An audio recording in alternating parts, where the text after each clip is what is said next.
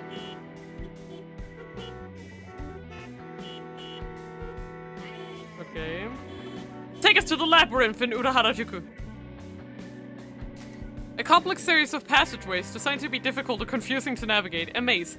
It will indeed be quite easy to get lost or disoriented in the place where Minotikawa is going, and where you're going too!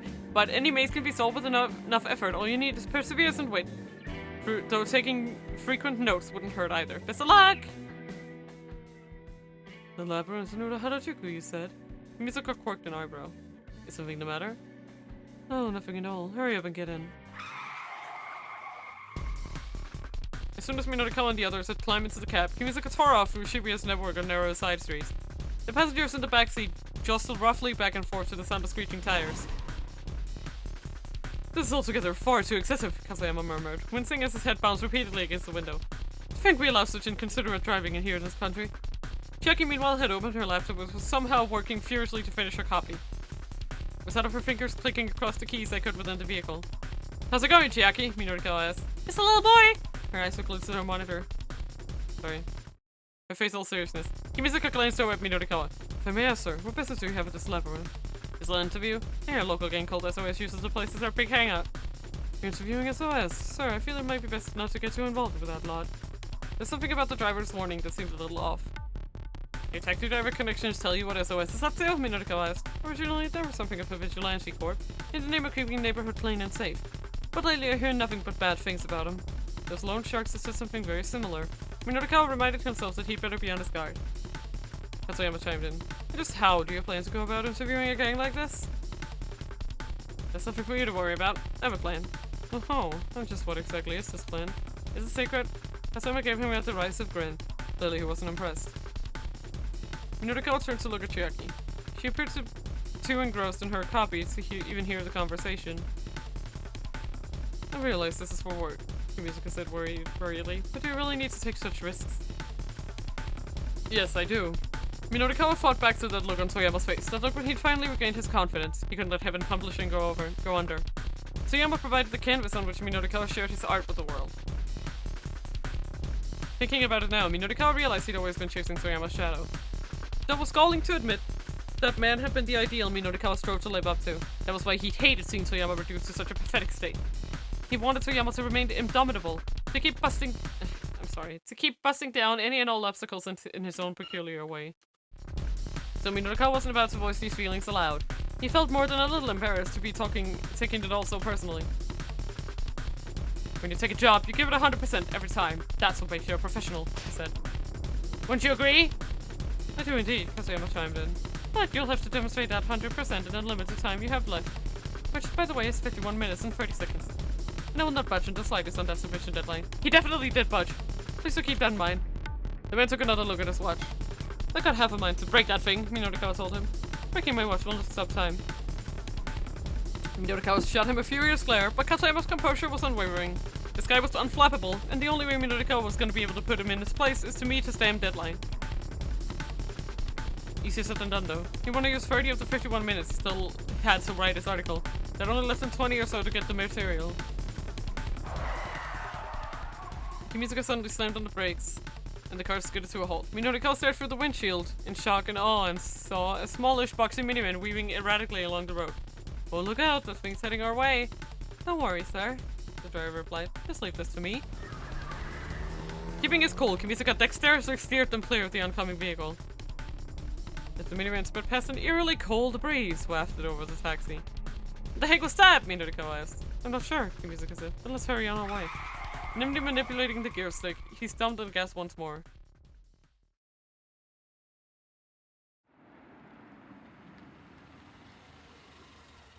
Here we are, sir. Wait, what?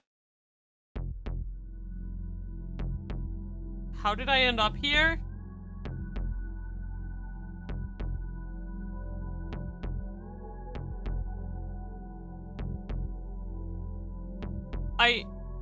What?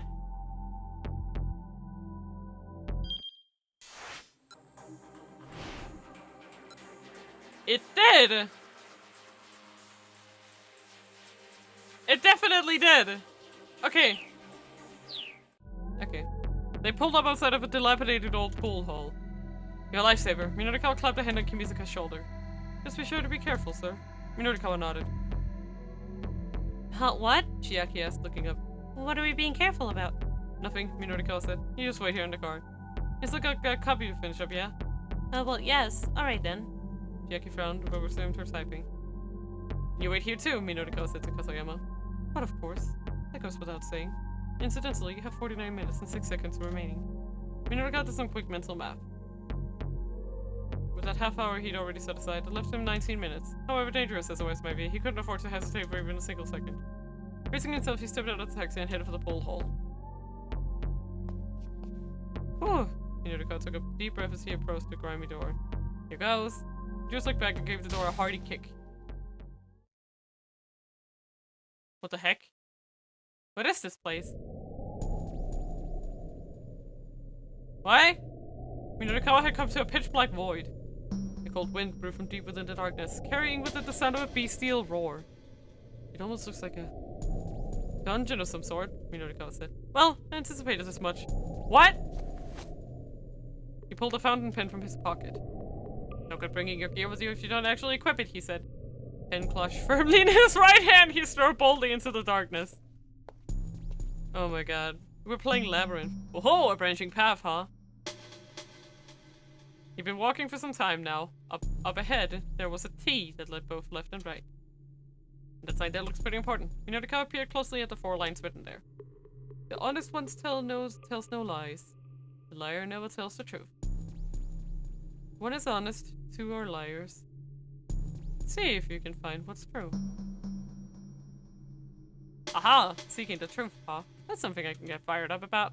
Minorikawa decided to go... Does it matter? Does it matter?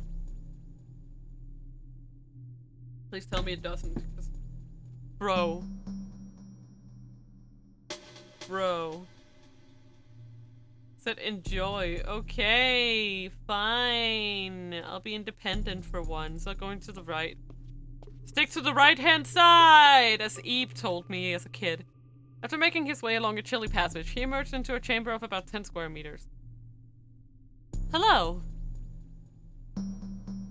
Hello, gentle. Welcome. Thank you so much for being here, and thank you so much for the follow earlier. Welcome to the Dreamland. How are you doing?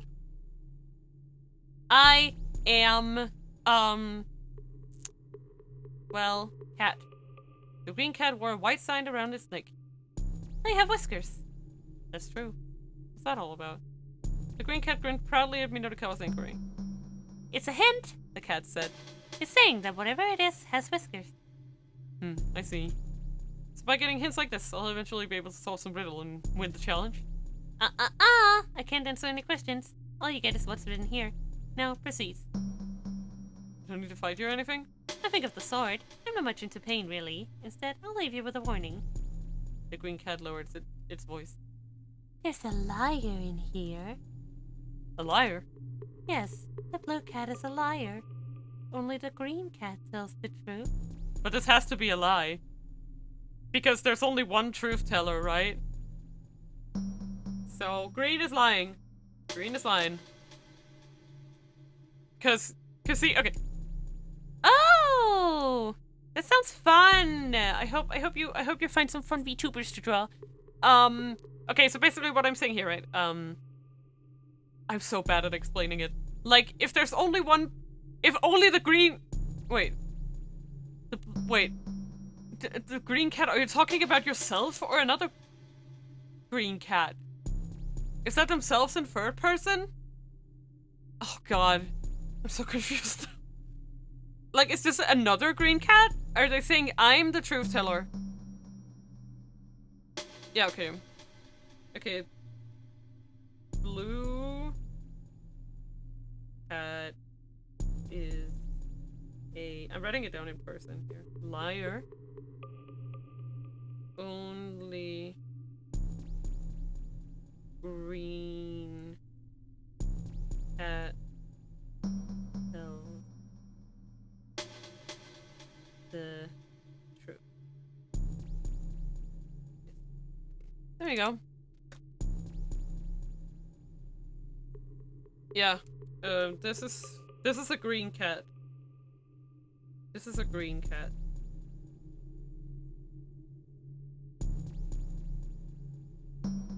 This is set by the green cat. The blue cat is a liar? Keep that in mind and be on your way. You mustn't believe what the blue cat tells you. Alrighty then. See ya. With that, the green cat scampered off down the passageway. Minorikawa followed in the same direction. He came to a dead end. There was a large hole in the floor. The ladder extended down through the darkness. There appeared to be no other way to continue. Minorikawa headed down. The sound effect. From the bottom of the long ladder, another passageway stretched out. Minorikawa squinted, but it was too dark to see how far the tunnel might go on. He could still turn back, but it wasn't the Minorikawa way to bail out after coming so far. He walked onward, never looking back.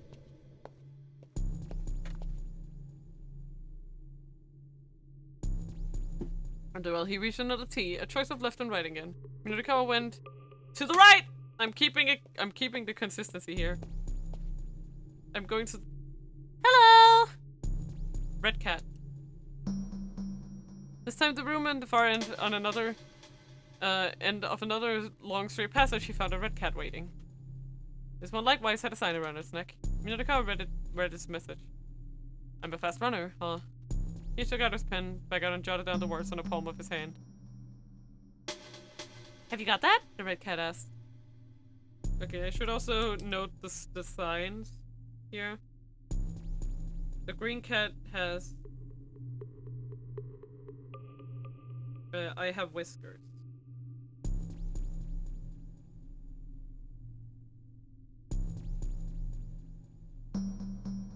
Oh, I'm taking this very seriously. Yes, I did find your model really good. You're entertaining to listen to while working, so I drew you. When you get a chance to send it to you on Twitter, we'll have to draw some more. Ah, that's so fun! I can't wait to see it. You can check down. I have like of course you can just tag me, but I also have a fan art hashtag if you want to use that. That's completely up to you, of course. Just wanted to let you know. I'm really excited to see what you came up with. That's so cute. I can't wait. Okay, red cat. I am a fast runner. Sorry, I don't know if it's significant who said what, but let's just roll with it.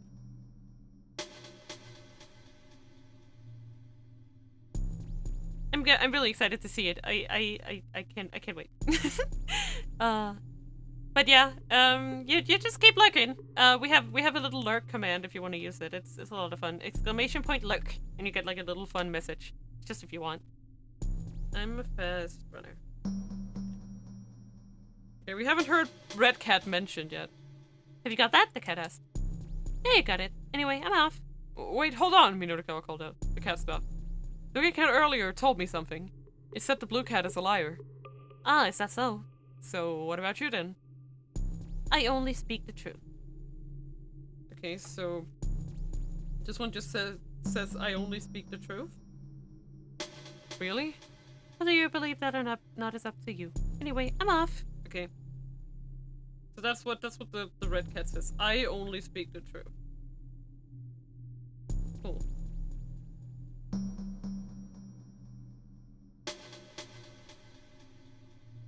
That's red cat. See, this reminds me of the old... oh my god. Reminds me of Ebe. I'm so glad I got this labyrinth side bad and you have to deal with so I can try to code that Spotify Python script. Yeah, I'm sorry. Okay. Using its paws to hold up its floppy belly, the red cat scampered off. Minorikawa followed the same direction. Oh shit! He came to a dead end. There was a large hole in the floor. A ladder extended down into the darkness. There appeared to be no other way to continue. It was practically begging him to climb down it. I can't wait. From the bottom of the long ladder stretched another passageway. Minorikawa squinted, but it was too dark to see how far the tunnel might go on. He was starting to think it might be a good idea to turn back, but he couldn't bear to give up now. He walked onward, never looking back. I'm going to the right again. After a while, he reached another T, a choice of left and right again. Minorikawa went to the right. I only go in one direction. Okay. Blue cat, I'm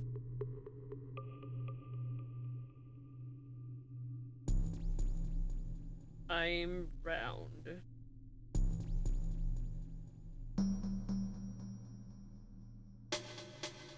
The blue cat stood there, panting raspily. Minotaur read the words written on his white sign. I'm round. That's right, and that's no lie. It's the red cat who tells lies, after all. Okay. The red cat tells lies. And the blue cat sits there.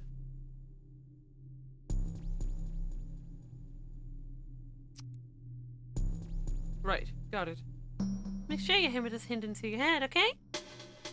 I'll be fine. Right, time to move on. But as Minotaur began to head down the passageway, the blue cat hurried to Bard's path. Wait up. You don't need to be in such a hurry. Give yourself a little rest before you go. Sorry, but I don't have time to dilly-dally. Doesn't need to be for very long. No, I'm heading off. The blue cat frowned in consternation. You really shouldn't rush so much. It's bad for your health. With a flurry of paw swipes, the cat wiped its signboard clear. Then it scurried away, scowling back resentfully at Minotaur as it went. Minotaur followed in the same direction.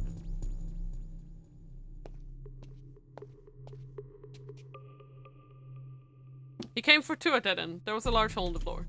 Naturally, there was a ladder. Ladder! I love that sound effect, it's so good. Very nostalgic. At the bottom of the absurdly long ladder was, as expected, another long, narrow passageway. No longer harboring any thought of turning back, Minotaur pressed onward. We're going! We're going! I'm still going to the right.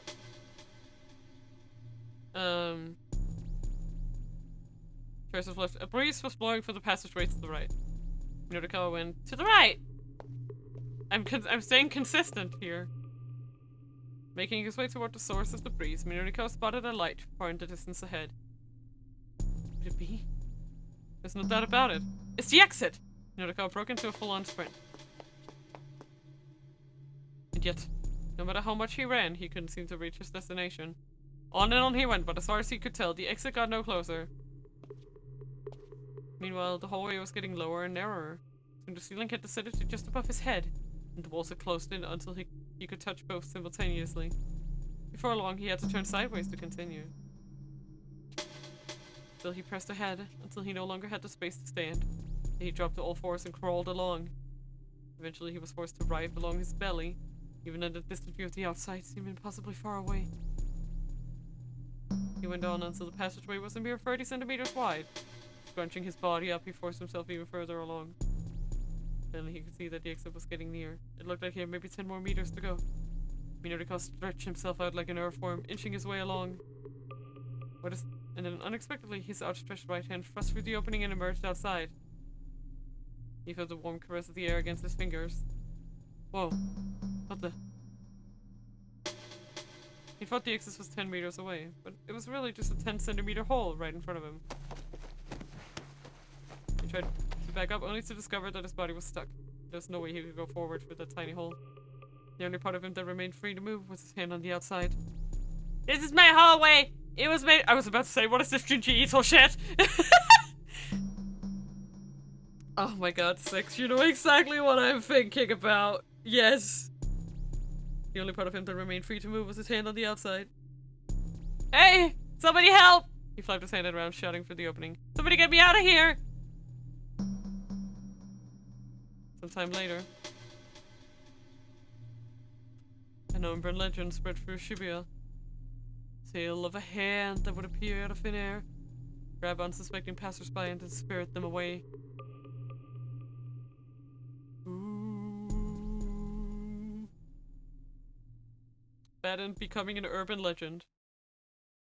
Wait, wait, it keeps going?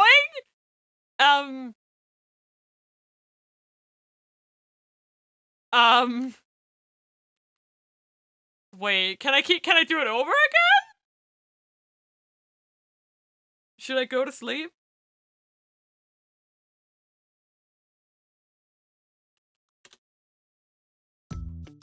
Thank you!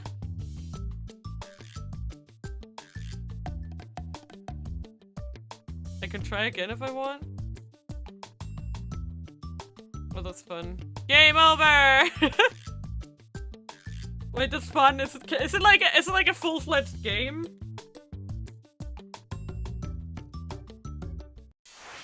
Oh, that's so much fun.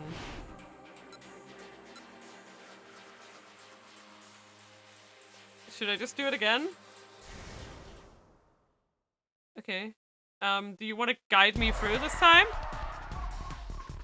Or...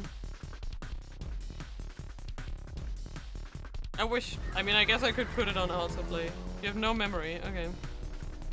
I thought it might be in the guide, like what different endings you could get. But don't worry about it. I'm just gonna, okay. I'm gonna try it once more.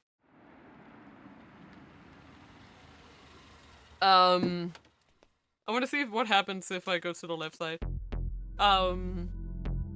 So, I'm gonna try it once more and then we're probably gonna stop for today. Cause Jesus. Jesus. But Jesus. I'll send you a DM. Okay. Like, if there's a way with the... Yeah, I wanna just, like, try to see if there's, like, something specific I can get out of it. Cause I think that would be fun. I think it'd be fun if there's, like, something interesting that could happen.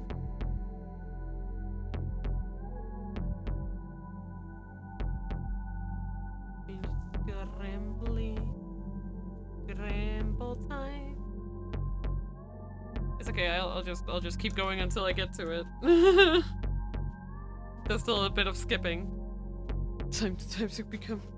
But I became the Junji Ito hand.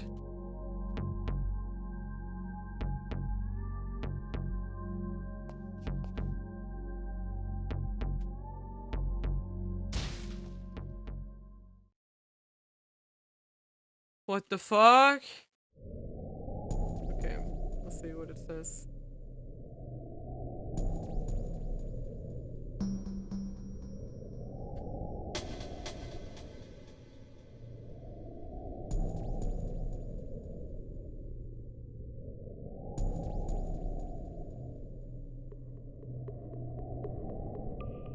Hello, Longy Man! Welcome to the Dreamland! Sorry, I'm just reading up on a guide. Okay. I get it. Dungeon!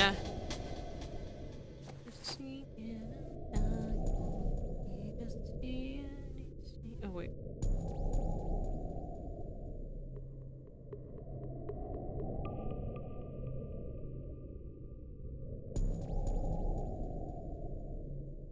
Okay. Sorry, I was just trying to read it. Okay, I need to be very careful here. Branching path. Okay.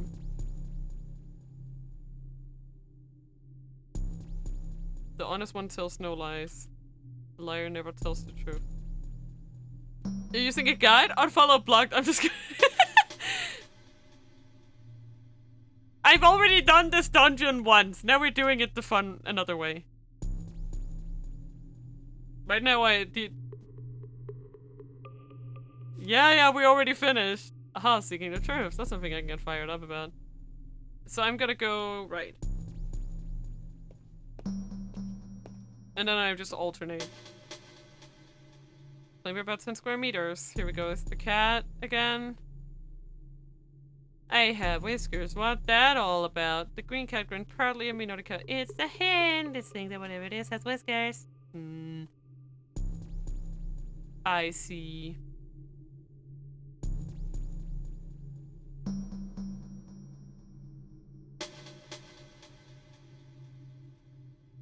Can't answer any questions. Sorry, bye. I don't like fighting. I'll warn you. Blue cat is a bitch ass and lies. Wow. Yeah, no way. This isn't the canon gameplay? No.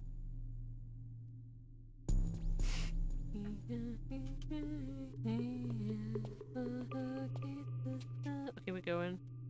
Going down! And now we go to the left.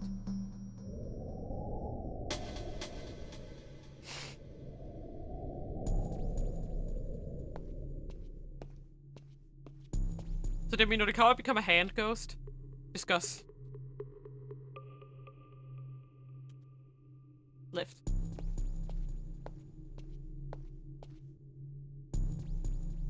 Hi again. The blue cat greeted him unenthusiastically. Oh shit, okay. I gotta take more notes.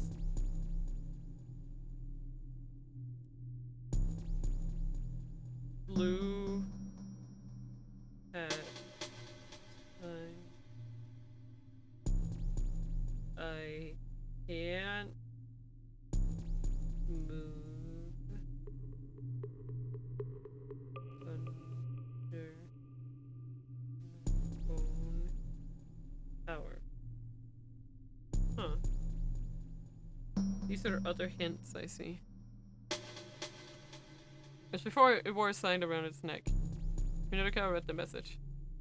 I can't move under my own power. Huh. He jotted the words down on the palm of his hand. Ah, shoot. I can't moat by mistake. He tried to rub out the misspelled word with his fingers, but only managed to smudge the ink around. You got that? Yeah, you got that. Later then. Hey, hold up! Minorikawa called out before the blue cat could disappear. What is it? Okay, well, I kind of messed up the note I just took. Hurry up and fix it. Sorry about that. Okay, got it. Later then. Hold up! What now? I have to ask, are you the liar? No, I'm not. The red one is the liar. That's the same. Really? Really, you can rest easy on that. I really do need to get going. Wiping away the text from the whiteboard around its neck, the blue cat turned and vanished into the darkness. Minorikawa followed in the same direction.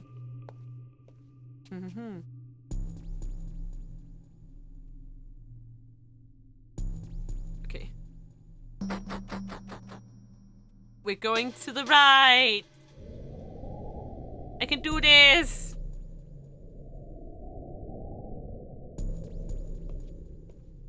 This is really spooky, I like it.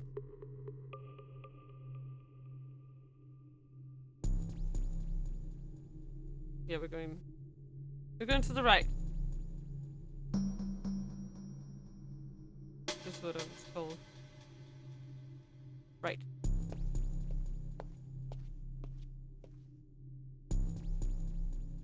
Blue cat again. The blue cat stood there panting raspily. I have this note. Minorikawa read the words with an underscore sign. I'm round. That's right, and that's no lie. It's the red kid who tells lies after all. Right, got it. Make sure you hammer this hint into your head, okay? I'll be fine. Right, time to move on. But as Minorikawa begins to head down the passageway, the blue cat hurried. Wait. You don't need to be. You have yourself a little rest.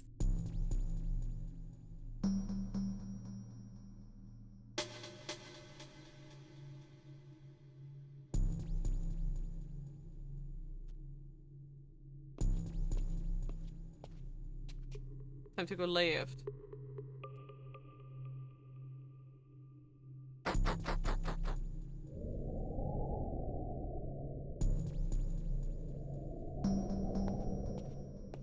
We're going!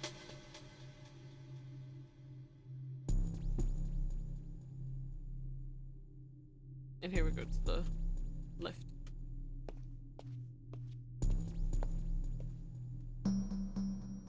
Oh, you're back again. Okay.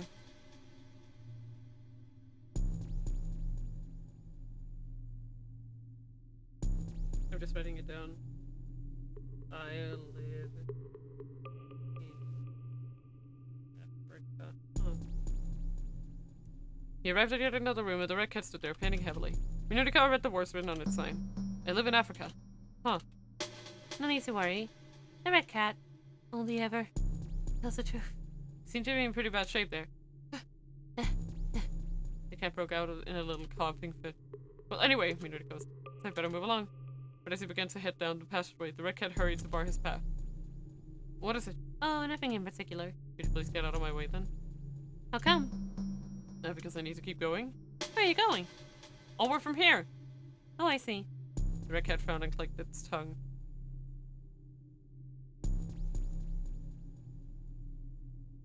Did you just click your tongue at me? Of course not.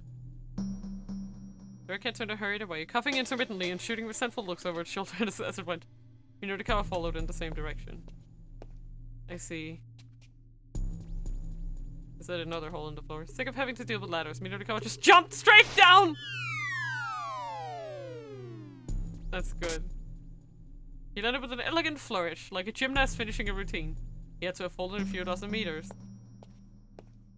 Okay, so here we pick A.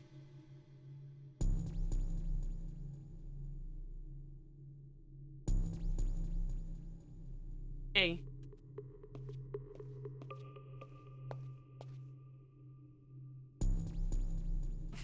Is that Doraemon?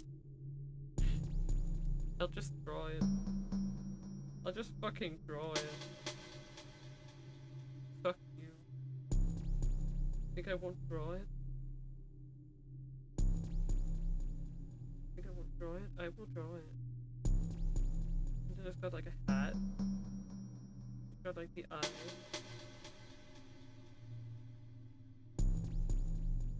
It's got like the... And it's got like the whisper. I drew it! Read closely, and here's the truth. Minodika looked at the sign. I'm sorry, just what the heck is this? It's the truth. This is? That's right. Okay, but I have no clue what it's supposed to mean. Stop your yapping and just note it down. Minodika did as he was told, copying the crude sketch onto the palm of his hand. Hold it right there, Buster. The blue cat snapped. What's the deal with that scribble? Scribble? Don't you go drawing garbage like that. Not after I've gone to such effort to share the truth with you. I just drew the same thing you've got drawn on there, Minodika replied. Don't give me that, you punk. Look closer. You see that right here? Oh. Whoops. The blue cat quickly withdrew to a dark corner of the room and began erasing a picture. Yikes! That's something I just scribbled down to kill time earlier. Give me a sec. Minodika waited while the blue cat sat down to write its message. It spoke each letter aloud as it wrote, making the whole process rather slow. Then the cat sprang back to its feet. Okay. I don't have hair. Okay. Now read this. I don't have hair. That's the truth. You got that, yeah? Yeah, sure. Make sure to note that down now. Minodika jotted the words on his palm. But don't let yourself get tricked by the red cat. See ya. The blue cat vanished down the passageway. Minodika forged onward. There's a hole in the floor and Minodika dived through it. B. We're doing B this time. After falling for a better part of a minute, he landed on the floor below and set off briskly down the corridor that stretched before him. Oh my god, this is so hard to remember. B. Oh, did we do it? Hello, Ray. Welcome to the dreamland. How are you doing? Looks like you finally made it. Brown cat! I got to brown cat. Okay. It was the brown cat who greeted him at the next room. Congratulations. It bowed repeatedly in satisfaction. Hi, how are you doing? Oh, I made it through already? That's easier than I expected. The cat let out an amused snort. Its long whiskers bobbed about gracefully.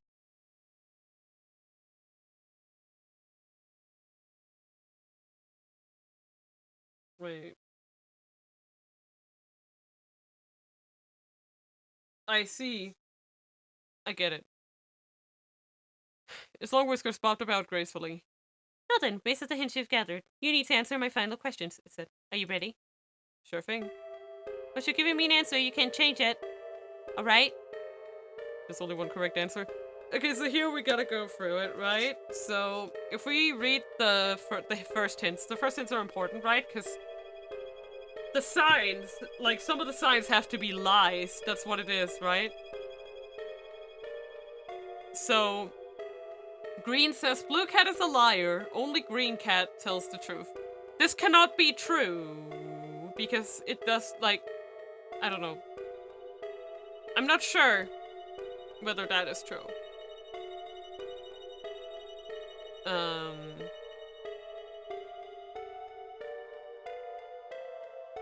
They only speak the truth, says Red Cat. That could be true. And the Red Cat tells lies. Let's go through this logically. What did Red Cat? 。 . 。 . 。 . 。 . 。 . 。 . 。 . 。 . . . 。 . 。 . 。 . 。 . 。 。 . 。 。 . 。 。 。 . 。 。 . 。 。 . 。 。 . 。 。 . 。 。 . 。 . 。 . Hmm.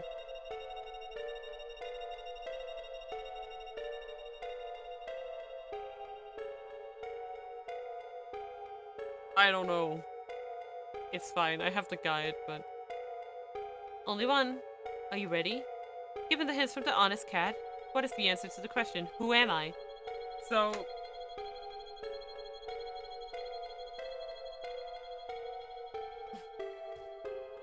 Because I know from the guide, based on the guide, the blue cat is telling the truth. Blue cat is a liar. Only green cat tells the truth. Oh, wait, because everything has to be a lie, right? Like, the two others... So, if we go... So, let's say... Okay, let's try this. Let's say that red is the true speaker. That means the two others have to be lies. The red cat tells lies, matches up. But then it says blue cat is a liar, only green cat tells the truth. So, that means if green cat is lying, that means that blue cat is telling the truth. Therefore, red cat cannot be the true speaker. Let's try to assume that green cat is telling the truth. Blue cat is a liar, only green cat tells the truth. And then it says that... Okay, it doesn't add up. Blue cat is the only one who can be the true speaker. It makes sense. So the blue cat's hints that we've gotten so far is I'm round and I can't move under my own power. So I guess that means I can't move by myself. Also, I don't have hair.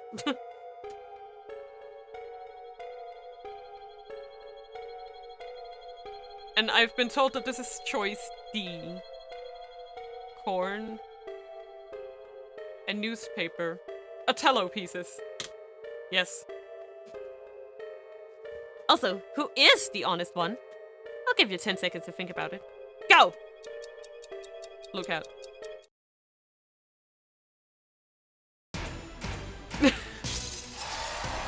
That's correct! The broadcast said cheerfully.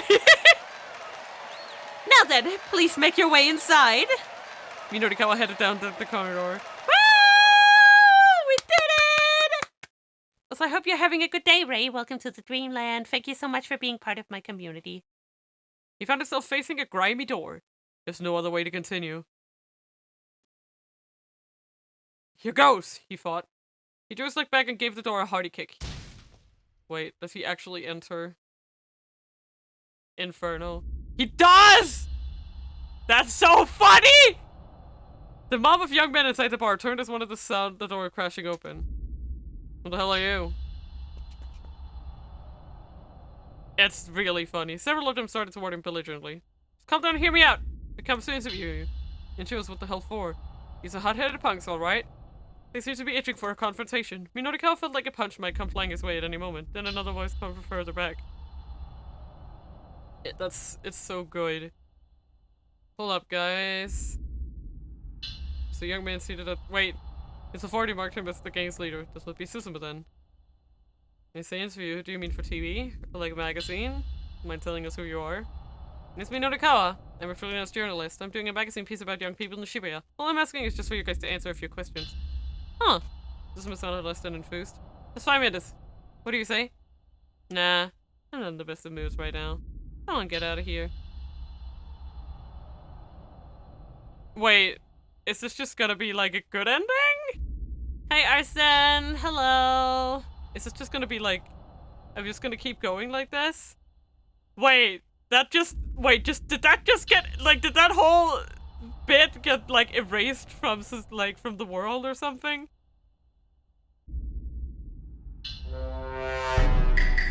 Sus! Like, is that it? Like, did that whole, like, labyrinth just get erased from the timeline?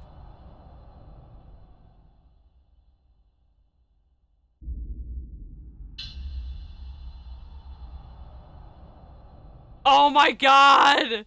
That's so funny! I fucking love it. That's great. That's great. Don't even know you need to go change it back. That was great! I loved it! Amazing.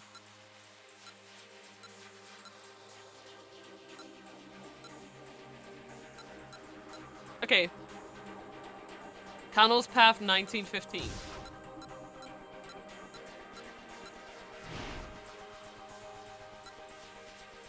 Option B. Ah, right, he told me. We didn't try that one. And Hitomi. That way he could be certain he'd at least eliminate her. Now that Hitomi carried the antiviral within her body, Alpha couldn't risk letting her go. If other terrorists happened to find out about her and managed to get a hold of her blood, it could undermine everything he'd done. Whether he succeeded or failed getting the antiviral from her, killing Hitomi must have been part of the plan. Pardon me, miss. I just need to search her real quick. Hitomi hesitated and gave a firm nod. Man, this Batman game is strange. I know. Actually, keep an eye on this guy, Kano called out, gesturing at Palmer. If he tries anything funny, feel free to punch his lights out. Okay, chefing. Kano carefully scanned Hitomi from top to bottom. A cursory look was enough to tell him that there wasn't anywhere on her person a bomb could feasibly be hidden. Nonetheless, he did a pat-down search just to make sure. She had her cell phone in her pocket, but beyond that, she wasn't carrying anything else of note on her person. Did you buy all the jewelry and accessories you're wearing yourself? Yes, most of them. The ring I got from my sister. What about your clothes? I bought them just this afternoon. The top I was wearing before it got torn. Oh, I see. Kano sighed deeply. Ha! No bomb. It wasn't there. Was Kano's guess off base? Or had Stanley just been jumping at shadows? Deciding he'd better check with the American, Kano got out his cell phone. Cell phone? Kano stared at his phone without dialing. That was it. People always kept their cell phones on them. If you planted the bomb on one, you'd be sure to eliminate the owner. He told me, you have to give me your cell phone. It's a bomb. It's the only explanation. He took the phone from Hitomi and went to power it on. Stop! Achi shouted. Don't turn that thing on. Why not? I don't know, it's just what Stanley said. He told me to make sure her phone stayed off. There's no doubt about it. This was it. On his own phone, Kano called Director Kuze.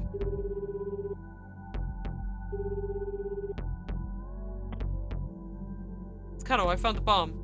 It's a miniature explosive inside a cell phone. Kano described the dimensions and weight of the phone. The director ordered him to stand by until the bomb squad arrived. Kano hung up, then gently set Hitomi's phone down on the ground. Well, what do we do? Achi asked. For now, just let me handle this, Kano said. We don't know when or how this thing might explode. You guys get out of here. But, just get out of here, Kano snapped. I'm just waiting for the explosive ordnance unit to get here. After that, they're right away too, don't worry. Alright.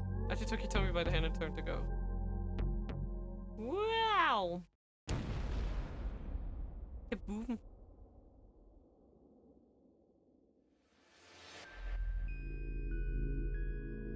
Poof. An instant later, Kano's senses were knocked out of him by a thunderous explosion. The blast was far too big to have come from something the size of a cell phone. I also think I did not get this. Yeah, I did not. This is number 69, nice.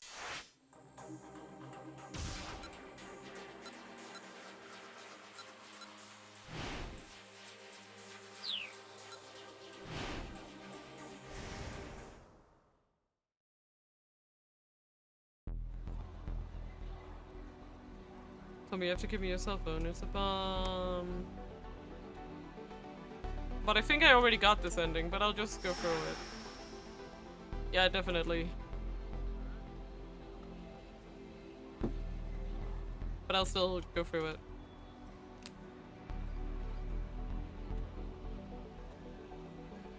I'll just go through it just to be safe. But wait. But wait.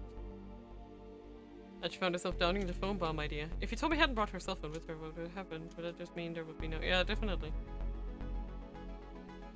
And then...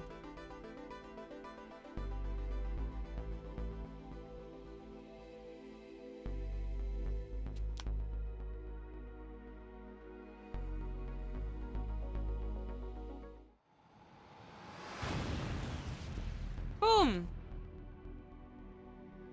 Then there was a tremendous boom and a furious impact ripped through Achi's body. I knew it, Achi thought as he lay crumpled on the pavement. Hitomi's cell phone was powered off, so it couldn't have been the bomb. Something else must have exploded instead. It was the last thought Achi ever had. I definitely think I got this before. But that's okay.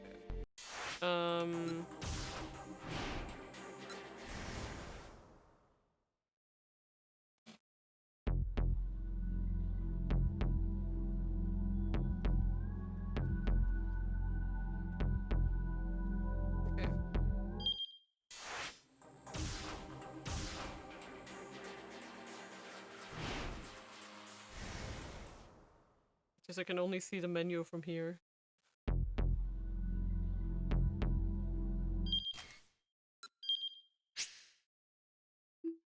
Why does it give me the guide every time?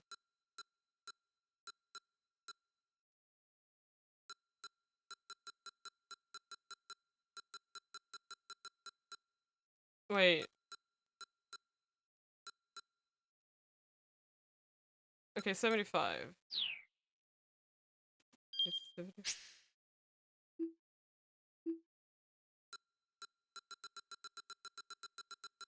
Alright. I don't know why we didn't get 79, but it's fine. Okay. 1905.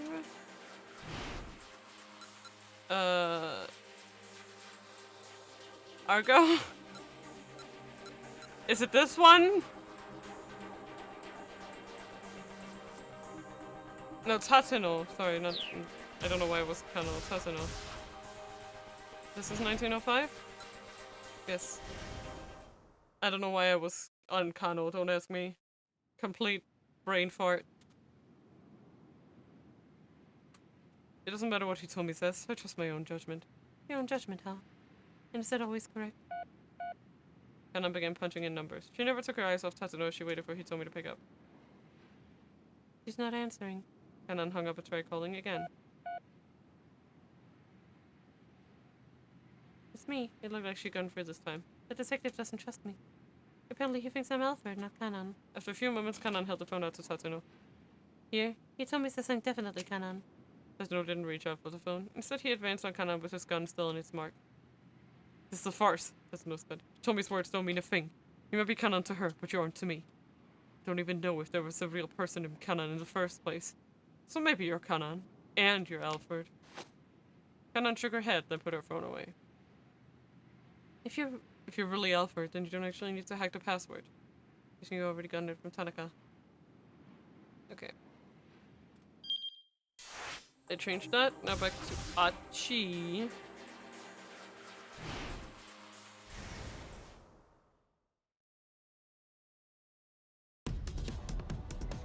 Susumu!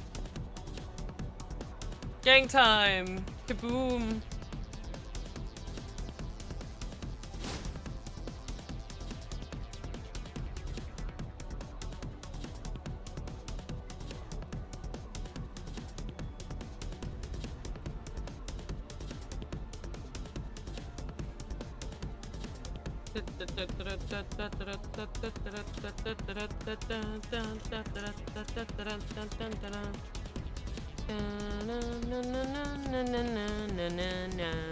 Oh no, he's gonna unleash survivors. Oh no. Oh no!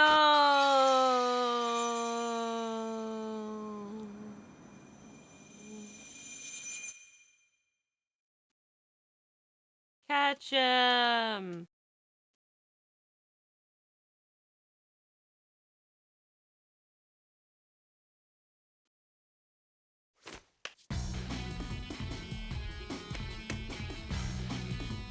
I love this guy.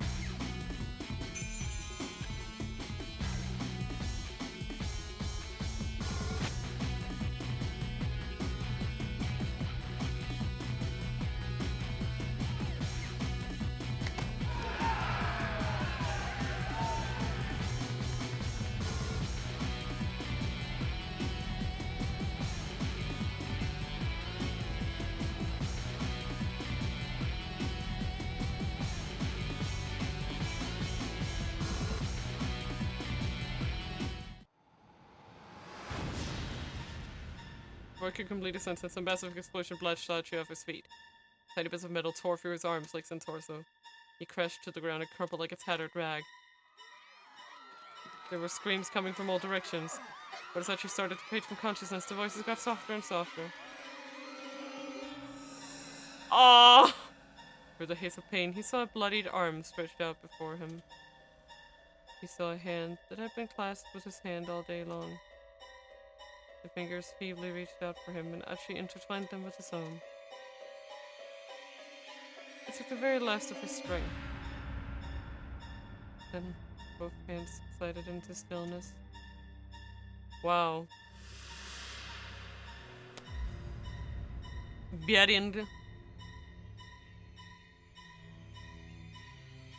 That was a very sad version.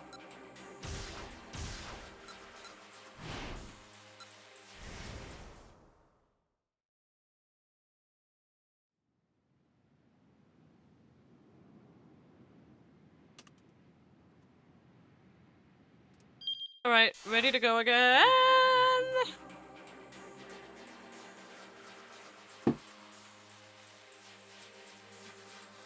Icer! Tetanus Pet 1855. Option A, ending occurs in Achi. Okay.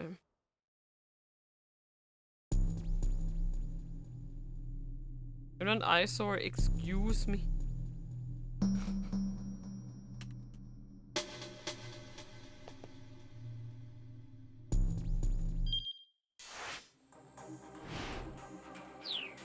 Okay.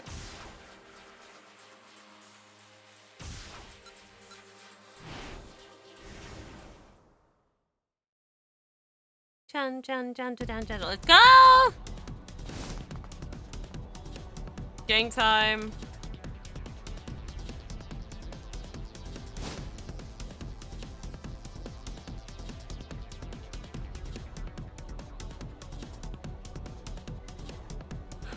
No escape.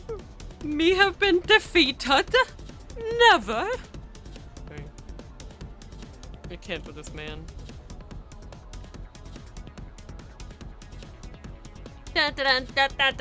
The music really is a vibe, holy crap.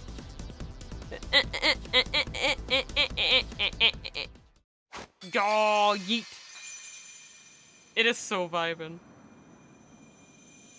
It's the vibe just before death, you know?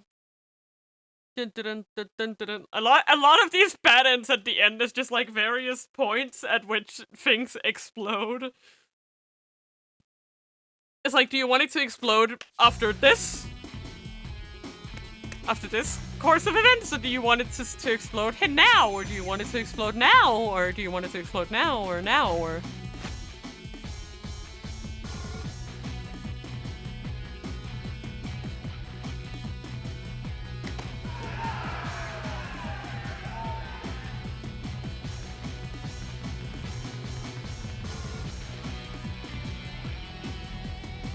Da, da, na, da, da, da, da, da. Get him!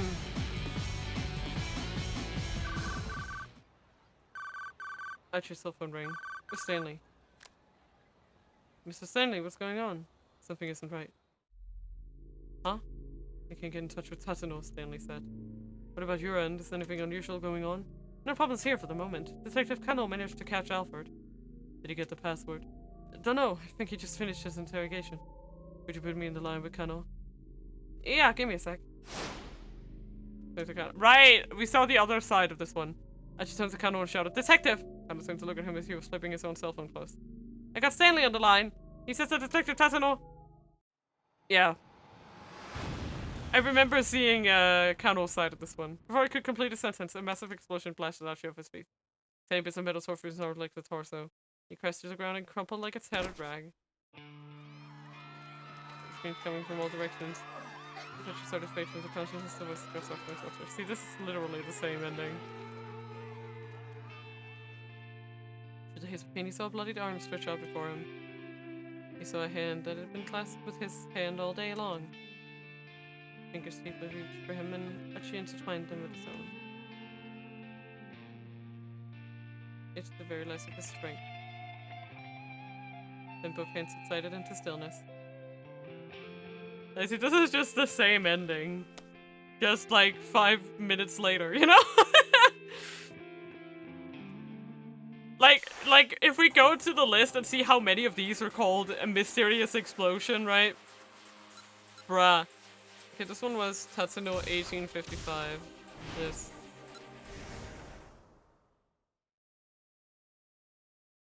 Okay. We're going. Also, for any of you new guys that are hanging out, my anniversary stream is on Wednesday. Be there, be square. No. Stanley. Okay, what is... Kano's Path, 1915. Can I be round?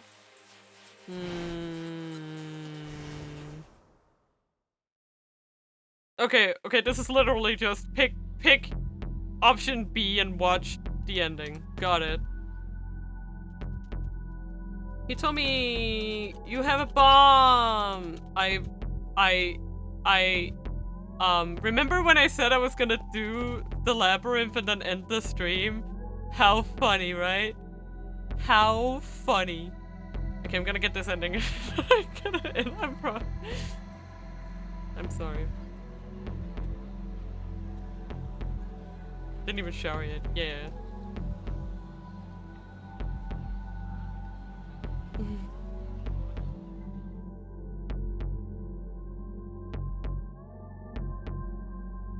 This is so embarrassing, honestly. Like, can't believe myself.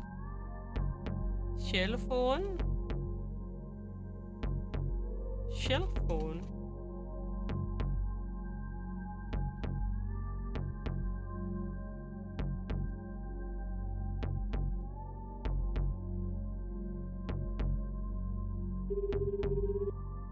Actually, this is just Achi being dumb. Like, this ending is Achi being dumb.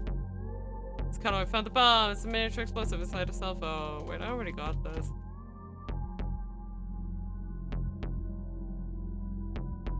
Dun, dun.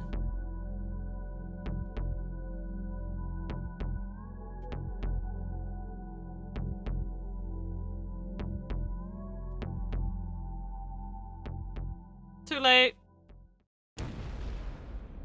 Big boom. Okay.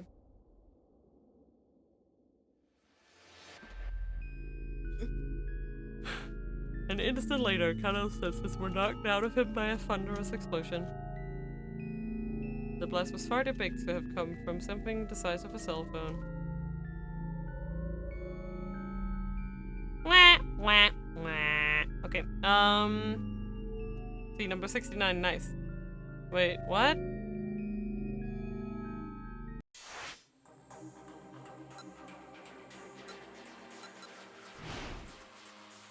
Oh, is it this? Okay. Okay, I'm... Did I accidentally do this one? I think it was this one, I accidentally. It's a bit misleading. Sorry about that. I might have missed it. Yeah, it was this choice right here.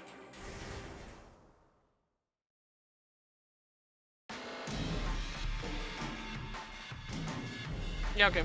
This one. You could just abandon Achi! No! Achi being an idiot. He wanted to sacrifice himself for the greater good, but Kana wasn't gonna let him do that. Let someone else be your shield. Cut them up and give their life for yours. Achi had no idea just how hard that would be on the people he left behind, even if it did save their life.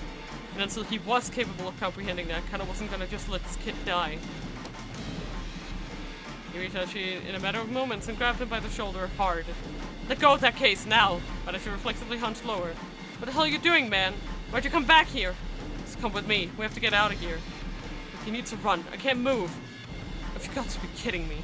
Kano squatted down and looked at you right in the eye. You can't move on your own, so I'm gonna help you move. And unless you want to kill me too, you better cooperate. Damn it, don't be a fool, man. The strength fell from Achi's hands. Wasting no time, Kano pulled the case away, then slipped an arm around Achi's side. Their legs got entangled as Kano dragged Achi to his feet. Come on, run! The detectives shouted when they were sprayed upright blast. You need to get as far away as possible in a few seconds they'd left. Kano didn't know how big the explosion was gonna be. Homer said it would be enough to blow the whole area to smithereens, though, and opened a true terror in his voice when he said it. They just needed to keep moving. Keep running as far as their legs would take him. Achi! Hitomi shrieked.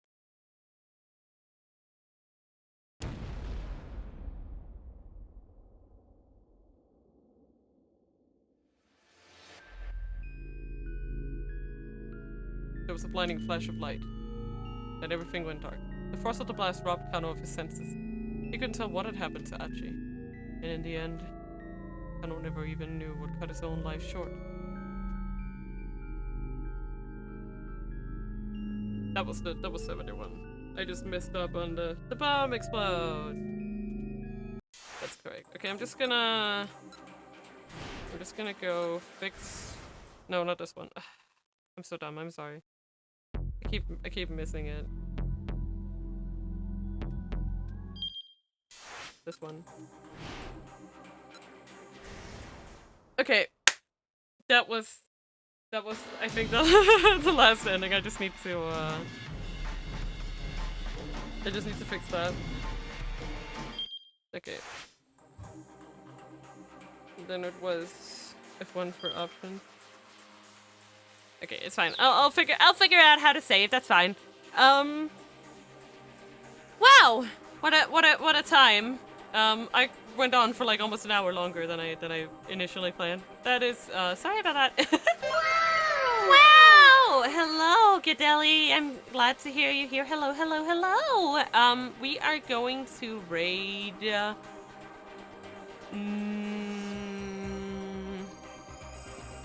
Let's raid Bunyana today. Thank you guys so much for being here. Remember, anniversary is on Wednesday. You better be there. You're legally required to come to my anniversary stream. Anyway, there must be a Twitch channel called Shadow Legends so you can raid. That'd be good. That'd be good. Anyways, we're gonna raid Bunyana. They are just chatting. So, but yeah, I hope to see you guys on Wednesday. Get ready for all the shit that we're gonna do. It's gonna be so exciting. I haven't played Jackbox in a while, so that's gonna be fun for me. And I hope to see you guys hanging out in the audience and what the like. And I will see you guys soon. Goodbye. Oyasamina.